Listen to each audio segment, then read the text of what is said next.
Spring is in the air and you're ready to get out in the yard and landscape and do a little work. However, you're not sure where to start. Well, I hope I can help you in this video. I'm going to go over things like pruning, planting, fertilizing, weeds, and so much more. Hi, I'm Dr. Tom Warren and you're watching The Plant Doctor. Let's get started.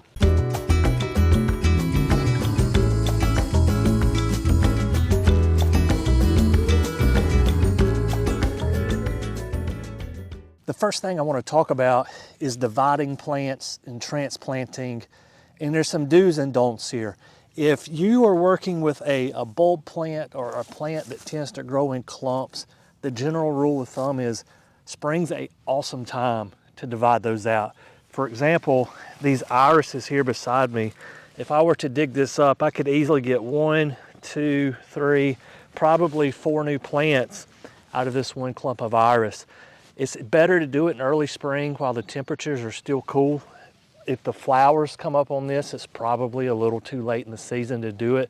You'll want to wait until fall. But right now is the ideal time. The ground's not super hard because it's not really hot yet. These plants are not fully matured. We can easily move them around in the landscape. The same holds true for hostas. If you wanted to move hostas around, you could easily divide hostas right now. Hostas are just now putting on what we call pips.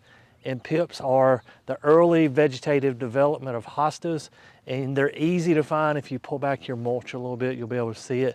And just dig around the pips, pop up that root ball, divide it out, and you have more plants to move around in the landscape. It's also not too late to move around grasses, so ornamental grasses, including what's coming up here. So monkey grass or liriope, you can move that around right now. It divides up so easily. As a matter of fact, I was moving some yesterday. So we're in the middle of a major maintenance operation here in this bed. We're coming in with pine straw. We've got it over here, but not here yet. But before we put the pine straw in here, I came in and divided out some of these monkey grass or liriope and moved them around the garden. This is, so I'm sitting on a little walkway the kids use to go back and forth between my house and the house you see behind me here. And so to keep them from running through the flower bed, they've got this little trail, and the monkey grass kind of lines the trail where they should and shouldn't go. So if you need to move some monkey grass or ornamental grasses, maiden grass, purple fountain grass, zebra grass, any of those, feel free to do so this time of year. Early spring is the ideal time to fertilize all of your ornamental shrubs. And basically there's 2 ways you can go about doing this. You can use an organic fertilizer or a synthetic fertilizer. I like Espalma organic fertilizers. Typically, I'll put this out in early spring and literally just take my hand and throw handfuls across the bed where plants are at. And what this does is organic fertilizers, they work with bacteria in the soil to provide nutrients for the plants. So as the soil temperatures begin to warm, bacteria in the soil become active. They feed on that organic fertilizer, releasing the nutrients to the plant. A synthetic fertilizer that I like to use is going to be a product called Osmocote. So Osmocote is a slow release fertilizer. It has all of the macro and micronutrients. So it has your nitrogen, your phosphorus, your potassium, but it also has those random things that plants need that we often don't think about. Things like magnesium and manganese and iron and a few other things, copper, that plants need that off the top of our head we don't think about, but they need. And so Osmocote will feed for 6 months. If you put it out now in early spring, it's going to feed for the entire growing season. And as your plants want to go to sleep for winter, as we approach fall and the temperatures begin to cool off, well, the fertilizer has already burned itself off, and so the plants aren't trying to grow with all this nutrients. So it's a really nice even blend fertilizer that'll feed for the whole season, and you don't have to worry about burning your plants. One product I don't like on woody ornamentals, so it's okay for annuals, but like the hollies you see here behind me, or azaleas or hydrangeas or anything that's a woody shrub, I would not use Miracle Grow. It's just too much nutrients at one time.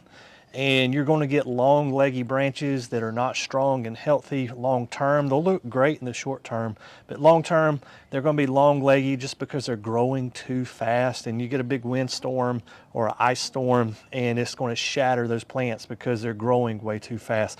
So stay away from liquid form fertilizer. Focus on granular fertilizers that are synthetic or organic fertilizers. There probably is not a better time in the entire year to put out mulch than in springtime. So let's talk about the benefits of mulch. Mulch is going to do several things for us. One, it looks great. So this boxwood hedge behind me here, we recently put pine straw down in front of it. But outside of looks, what else is it doing? It aids in weed suppression. It aids in moisture retention. And during the middle of the summer when it's really hot, it keeps the sun from beating down on the roots of these plants. So it's going to keep the soil temperatures a little bit cooler during the summer. So there's several benefits of putting down mulch outside of aesthetic appeal. So do this in early spring. I don't care if it's pine straw or bark mulch or whatever you have readily available in your area that people use, put it down in spring. Spring is a great time to come in and redefine some bed lines, especially if you have Bermuda or zoysia grass in your yard. So here in front of me is zoysia grass, and if you can see here, it has slowly crept up into the flower bed. Any place this is happening, whether it's your desirable turf like your Bermuda or zoysia, or if it's even weeds like you see this poana grass here being dug up. So early spring is a great time to come in and redefine these bed lines. The soil's probably still soft. We're getting a lot of rain in early spring in most of the country. And you can come in with that square point, easily remove that weed or excessive grass going up into the bed. And that's going to do a lot of different things for you. It's going to keep that zoysia or Bermuda from continuing to spread into your bed. Or if it's weeds, it's going to keep those weeds from continuing to spread out through your bed as well. Spring is a great time to plant trees and shrubs. The very best time to plant that is really kind of late fall rolling into winter. This is the second best time of year to do it. It's not hot right now. It's still kind of cool in the evenings. You're not going to have to water every single day like you would if you planted it late spring going into summer. But you can take advantage of these cooler nights. Go ahead and plant some stuff. For example, I recently planted these boxwoods not that long ago. I did a comprehensive video on boxwoods. I'll try to leave that up here somewhere. And planted these. They look great. They're going to continue to look great. Yes, you're going to have to water them a little bit more as compared to planting them in late fall, but this is the second best time of the year to do it. So if you have plants that you want to plant, go ahead and get them in the yard now. The earlier, the better. We mentioned earlier about transplanting ornamental grasses and how it's not too late. It's also not too late to prune your ornamental grasses as well. And we'll talk more about pruning other plants later in the video, but I wanted to focus on ornamental grasses because there is some green starting to pop up and you may be hesitant about pruning, but if you do it, say in the month of March, you're going to be okay. Once we get into April into May, you're going to have more and more green pop up. You're just going to be cutting all the greenery off and your plant's going to be in recovery mode for the rest of the summer. I literally pruned these about 2 or 3 days ago, and the clippings are still out by the road. They hadn't come and got them yet. And today is April the 1st. I'm not worried about these coming back and being full healthy plants in the summer. So if you have ornamental grasses that are out of hand, go ahead and prune them. I did a video on a hack that I figured out about pruning ornamental grasses. I'll try to leave the link up here, but essentially tie a rope around it, cut off below the rope, and then you've got all those individual grass stems in a bundle, and you can just drag that off to the road or your compost or wherever you put it. But you can go ahead and prune these. Walk around your garden in the perennials that you've failed to deadhead yet. Go ahead and do that. For example, these sedum here, I should have done this like back in November, but I'm just now here on April the 1st getting around to it.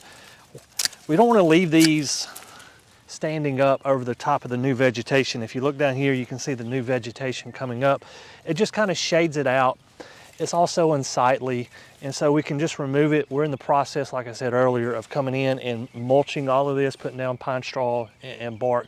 So I want to do this before we put down the mulch. I don't want to prune after the fact, because some of these could get dropped and then they're laying on the pine straw, they don't look as good.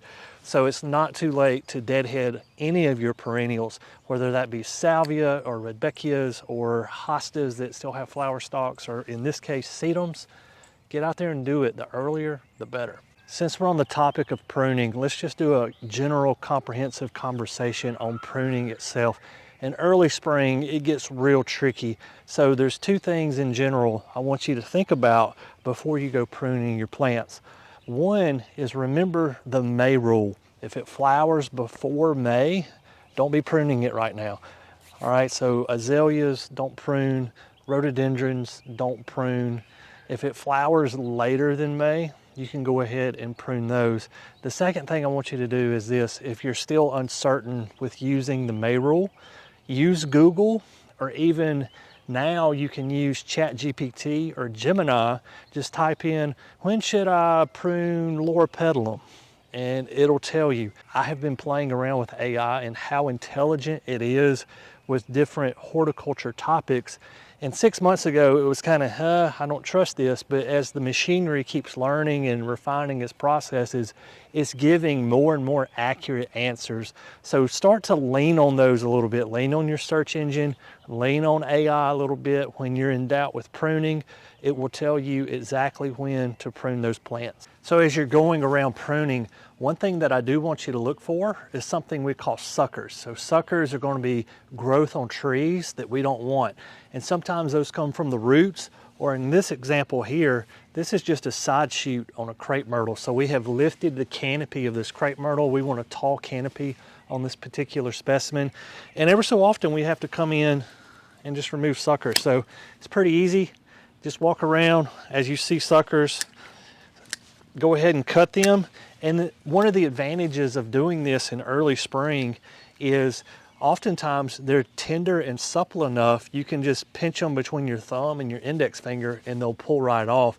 The longer we go into summer, the harder that wood's going to become, the harder it is to remove, and plus it becomes unsightly. So if I were to leave this sucker here, it gets bigger and bigger and I just have this one random branch coming out, when really I want the canopy above. So go ahead, look for suckers on trees and remove those. I know getting down on your hands and knees can be burdensome sometimes, but it's advantageous to do so in early spring because it's easier to get these little guys up. Weeds. The tap roots are not fully developed. They're often young, tender vegetation. And for example, even something like a cherry tree that's popping up right here, I can come in, get to the base of it, give it a twist, and we can even get the root. That's the goal when we pull weeds, to get the root. And the earlier we do this, the easier it is. Even things like onions that have big bulbs on them, if we can get them in early spring, and a pro tip for you here, do this right after a rain. The ground's going to be softer, it's not near as hard, makes the weeds easier to come up. So if mulch is not suppressing your weeds and you just have way too many that you can't go around and pull them, one thing you may want to consider doing is applying pre-emergents to your flower beds. So pre-emergents are not going to hurt any of your existing plants. How they work is they prevent seeds from germinating. So you can put out pre-emergents in your flower beds and that's going to help reduce the number of weeds you see in your flower bed. But a word to the wise here, if you are going to plant seeds in your flower beds, so for example, let's say you're going to put out zinnia seeds, don't put out pre-emergent in those areas because those seeds will not germinate. So be careful with them. Always read your labels on your pre-emergents. I'll try to put some down in the description below that you can purchase online if you need some. But pre-emergents are a great alternative method to having to get down on your hands and knees and pick, or if you've just got so many weeds that you just can't handle it, you can rely on some chemicals and it'll help suppress those. What I'm about to say here pertains to Bermuda lawns, it pertains to zoysia lawns. You can also do this with centipede and St. Augustine to a certain extent. But in early spring, you want to do what we call scalp the grass. So my recommendation as a professional is, as the season goes, you mow it a little bit higher intervals until you're like at 2.5–3 inches tall on your mow on your Bermuda or zoysia grass. and then you come in this time of year, mow down at 1.5 inches, 1 3/4, and we're doing a few things here. So we're taking that top dormant layer of grass off the top, and that's going to allow the new green vegetation to work its way up. It can start doing its photosynthesis thing that much earlier and encourages more grass to pop up. It also lets sunlight down into the grass itself. It's warming up the ground, so that's also encouraging new growth. And that's also going to lower the risk of fungal things that we're going to see in our turf. Things like fairy ring and dollar spot, all of those early spring fungal pathogens that we can have in our turf. If we come in and scalp, we're going to lower the risk that that's going to happen. Let's talk annuals. This is where I see most homeowners mess up in early spring. Now these are pansies here in front of me, and they're going to do fantastic all the way till about the first part of May. Snapdragons, same thing. But what about summer annuals? Let's talk about petunias and geraniums and vinca and all those flowers that we love for summer. In early spring, my recommendation is this: if you get the itch and it's so bad that you just need to put something out, do it in a planter. And do it in something small enough that you can do two things with. You can put it in the garage on a cold night, or you can put a blanket over it in a cold night. So where I'm at in zone 8A, today's April the 1st, we'll probably have maybe one more frost. We might have another freeze. My average last frost date here is April the 10th. And I could go ahead and put some vinca or geraniums or whatever, petunias in this pot, and just move it in and out of the garage for a night or two, and that would be fine. Don't go planting mass plantings throughout the garden and not have a way to cover those up, because you're going to run the risk of them dying from a freeze or a frost. My professional recommendation, this time of year I get asked this more than any other question. I'd say 1 out of 3 questions is this question right here, and it's, Dr. Warren, can I put out my annuals? Can I put out my tomatoes? Can I put out my peppers? Like I mentioned earlier, in zone 8A where I am, my average last frost is April 10th. Notice I did not say last frost date, I said average frost date. So that means 50% of the time it occurs before that date, 50% of the time it occurs after that date. So on April the 10th, you're flipping a coin. My recommendation is this: get to April the 10th. This is zone 8A, but get to whatever your average last frost date is, and you can Google that. You can easily, like if you're watching this in Cleveland, Ohio, you can Google last frost date Cleveland, Ohio, and it'll tell you. Get to that date. Look at the 10-day forecast. If you're in a warming trend or temperatures are holding steady, go ahead and start to put some stuff out. But if they're calling for a cold front and it's going to be getting down into the 30s for a night or two, just tap the brakes. I know that we all get excited for spring, but the last thing I want to see you do is spend several $100s on some annuals, and you wake up the next morning, they're covered in frost, and by lunchtime they're all jet black because they can't handle frost. Okay, so get to that average last frost date for your particular area, look at that 10-day forecast, and then make an educated, informed decision about what you want to do with your annuals. I feel like we really just scratched the surface on what all that we need to talk about for early spring, but those are some key points that really need to be emphasized with the average homeowner.